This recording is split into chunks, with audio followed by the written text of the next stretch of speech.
شروع اللہ کا نام لے کر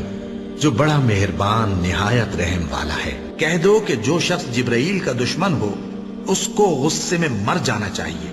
کیونکہ اس نے تو یہ کتاب اللہ کے حکم سے تمہارے دل پر نازل کی ہے جو پہلی کتابوں کی تصدیق کرتی ہے اور ایمان والوں کے لیے ہدایت اور بشارت ہے۔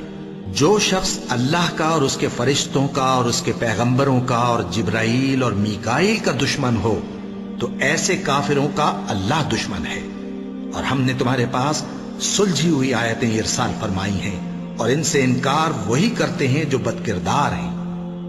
ان لوگوں نے جب جب اللہ سے کوئی عہد کیا تو ان میں سے ایک فریق نے اس کو کسی چیز کی طرح پھینک دیا۔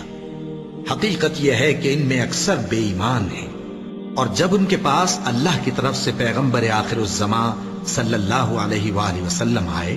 اور وہ ان کی آسمانی کتاب کی تصدیق بھی کرتے ہیں، تو جن لوگوں کو کتاب دی گئی تھی ان میں سے ایک جماعت نے اللہ کی کتاب کو پیٹ پیچھے پھینک دیا، گویا وہ جانتے ہی نہیں، اور ان چیزوں کے پیچھے لگ گئے جو سلیمان کے عہد سلطنت میں شیاطین پڑھا کرتے تھے۔ اور سلیمان نے مطلق کفر کی بات نہیں کی، بلکہ شیطان ہی کفر کرتے تھے کہ لوگوں کو جادو سکھاتے تھے، اور وہ یعنی بنی اسرائیل ان باتوں کے بھی پیچھے لگ گئے جو شہر بابل میں دو فرشتوں یعنی ہاروت اور ماروت پر اتری تھی، اور وہ دونوں کسی کو کچھ نہیں سکھاتے تھے جب تک یہ نہ کہہ دیتے کہ ہم تو ذریعہ آزمائش ہیں، تم کفر میں نہ پڑو۔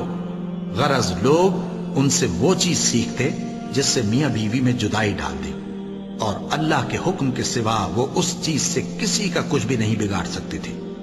اور کچھ ایسے منتر سیکھتے جو ان کو نقصان ہی پہنچاتے اور فائدہ کچھ نہ دیتے۔ اور وہ جانتے تھے کہ جو شخص ایسی چیزوں یعنی سحر اور منتر وغیرہ کا خریدار ہوگا